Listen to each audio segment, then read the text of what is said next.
बाबू तनी मुनी जे चुप भइल ना तो ते रॉकेट खानी चंद्रयान पर चल जाइए। तो ध्यान दिया आराम से, अब ओकरा ऊपर मत जा ना तो डायरेक्ट ऊपर निकल जेबो, ओने कोनो रास्ता नहीं है। देखा बाबू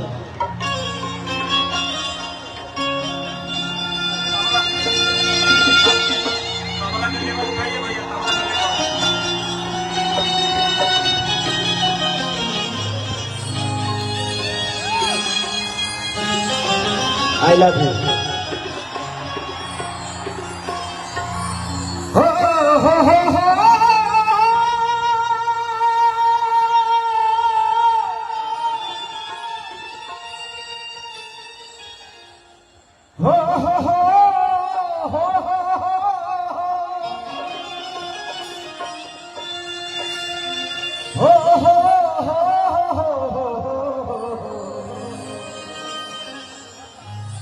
देखो उसमें बांस निकला है, अंदर ले लेगा बांसवा।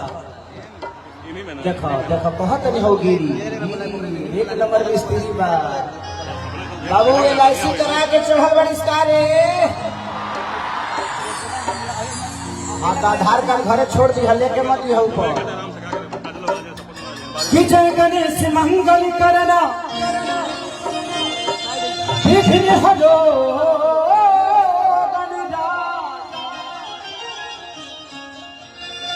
एक दंत करी बड़ी बदना सीधी करो ममता।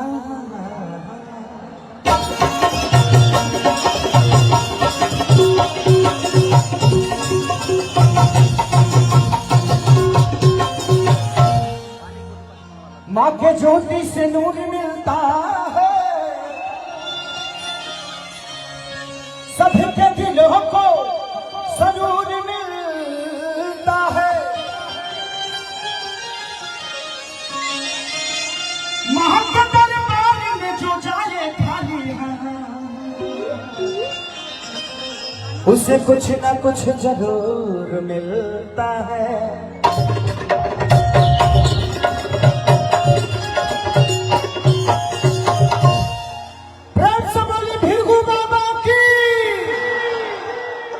की धरती जवानों का देश, बागी बलिया Uttar Pradesh.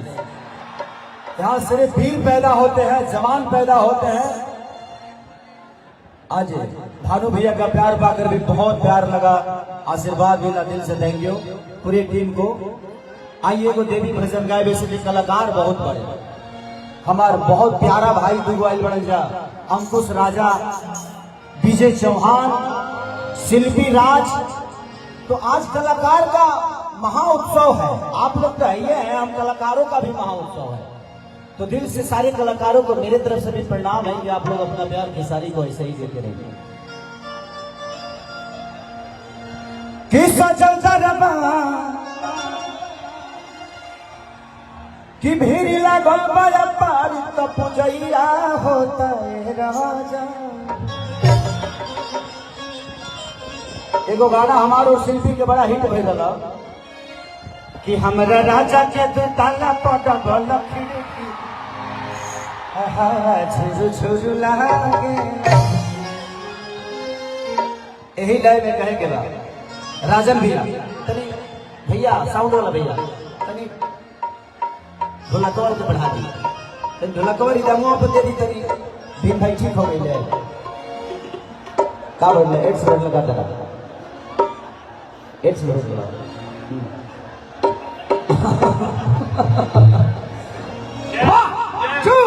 One, two, three, four.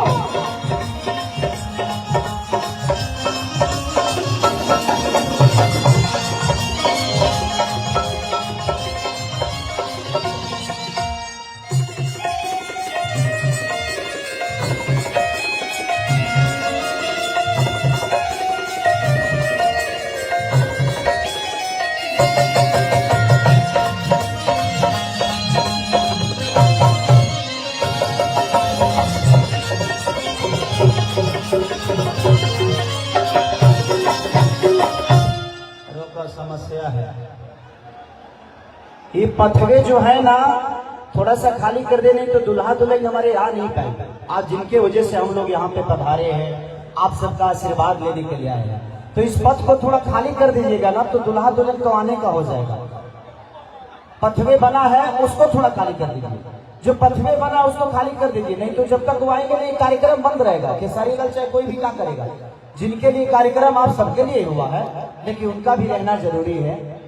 वो भी खेसरिया को देखना चाहते हैं, ऐसा थोड़ी है कि सजन दरबार बाबे भक्ति के लहार तप जैया होता है राजा, तो सजन दरबार अरे सजन दरबार भक्ति के बलहार तप जैया होता है राजा।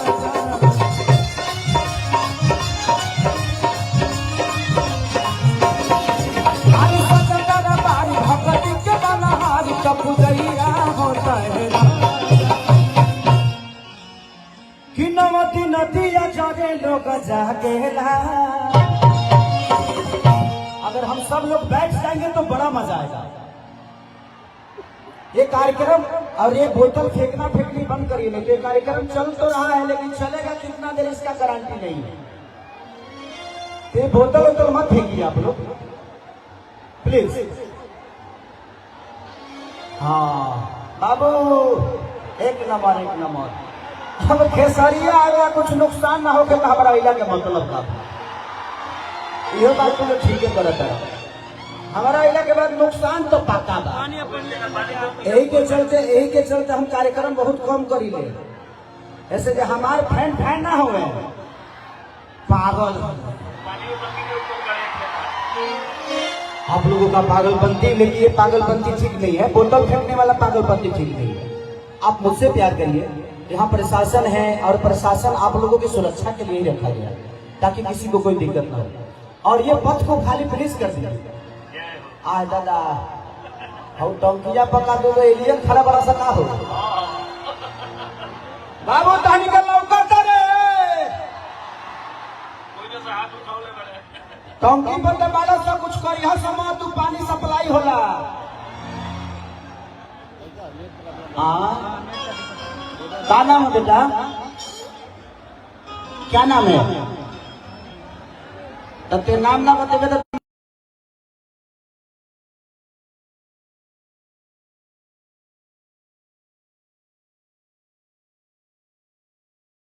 आप लोग को दिक्कत होगा। मैं नहीं चाहता कि आप लोग को दिक्कत हो, आप लोग मेरी जान हो।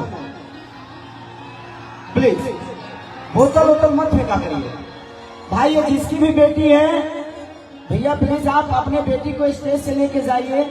बेटा चिंता मत कर, तोर बाबूजी तोर भाई लिया के चक्कर में पड़े हैं, तो बहुत स्टॉप कर थक यही सब तरह कहना छोड़ कर निकल बड़े काम पर कहाँ रही हो। हाँ हो जी जो तो मौसा बोला होता है, जो हो जी बाबू मौसा लगे मौसा नया मौसा ही बड़े तो नवती नदिया चारे लोग जागे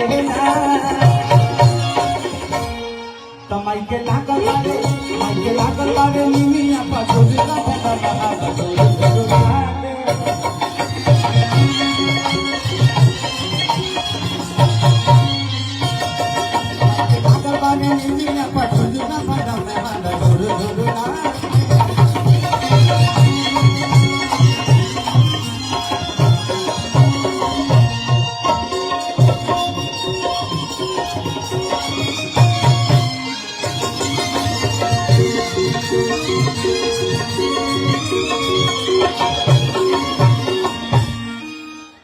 पानी काहे फेंक रहे हो, बोतल फेंक रहे हो आप लोग। किसी को लग रहा है कैमरा है, बहुत सारी चीजें हैं, नुकसान होगी। हाँ थोड़ा सा देखिए, यहाँ थोड़ा सा जाम है, खाली कर दीजिए आप लोग यहाँ का जाम, ताकि वो दुल्हा दुल्हन आ जाएंगे। पूरा खाली है, थोड़ा सा जाम है तो थोड़ा सा साइड ले लीजिए ताकि पथ से लोग आ जाए दुल्हा दुल्हन। और प्लीज मैं रिक्वेस्ट कर रहा हूँ भैया, आप लोग प्लीज बोतल मत फेंकिए। पीने के लिए दिया गया है ना, वही जी पिया ला वही जी निकाल डालो। हाँ अब जाए आवे के दिक्कत हो, हम जाना था नहीं, कोई बैठने वाला नहीं है, इसलिए बैठाने के चक्कर में मैं नहीं पढ़ूंगा। एमे केहू बैठा वाला नहीं के हमार अच्छा के हमारे हित लगे हमारे बात मान जाइए। सभे तो हमारे खेसरिया खातिर पागले बा केकरा कहीं आई लव यू तो माइके लागल बा देनी मिया पसंद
देखतिया जे के बोतल के कैच करावता आ जहाँ धराइला लो कि धराइले रह जाइला लो ध्यान देवे के काम बा। आज आप लोगों को देखिए सबसे बड़ी चीज कि अगर हम कुछ गलत करते हैं ना तो हम अपने राज्य के अपनी मिट्टी को अपने लोगों को साथ गलत करते हैं। आज प्रशासन इतना लगा हुआ है आप सबके सुरक्षा के लिए लगा। अगर हम कुछ गलत करेंगे तो ये प्रशासन का ये समाज का अनादर होगा। नहीं क्या सुना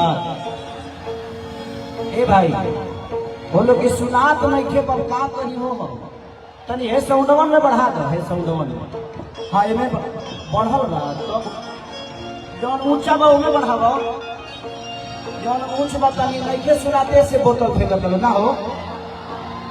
हाँ ना ना ठीक है तो खेसरिया के देख लो ओके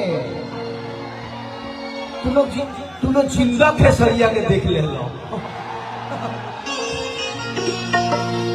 और दिया कह दिया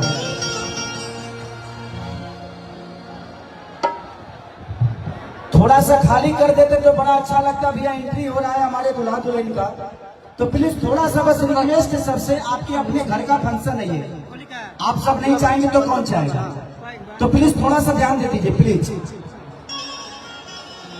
एक्जेक्टली जो पाथवे है उसको थोड़ा सा खाली कर दीजिए ताकि दूल्हा दुल्हन की एंट्री हो जाए। क्योंकि दूल्हा दुल्हन के लिए कोई गाना बना हुआ है उनके एंट्री के लिए एक गाना बजेगा तो आप लोग थोड़ा सा साइड दे दीजिएगा तो तुरंत हो जाएगा। उसके बाद में तुरंत कार्यक्रम शुरू कर देगा। चलिए देवी की बुला लेंगे तब तक खाली करवा देंगे।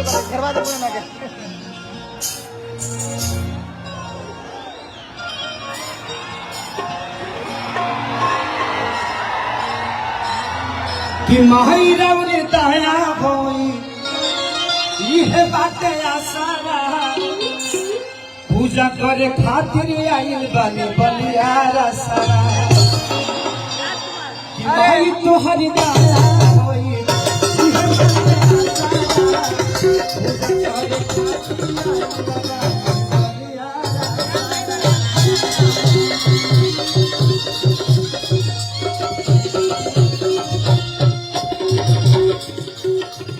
माई तोहरी पूजा ये बातें आसारा पूजा करे खातिर आइल बनी बलियारा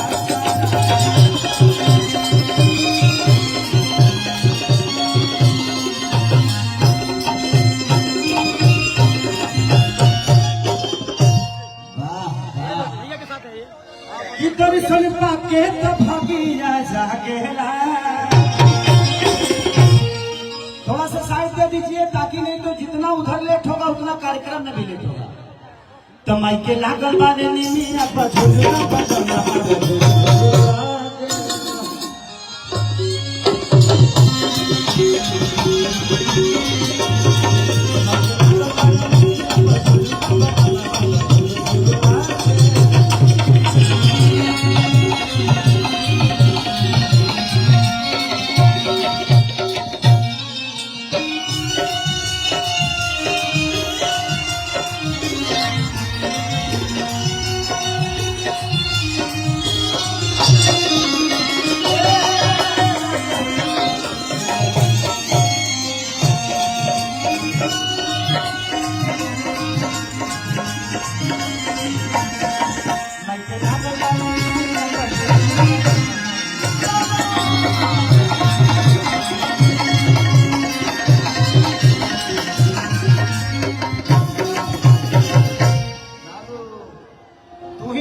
तरह तहरे गिर जाई।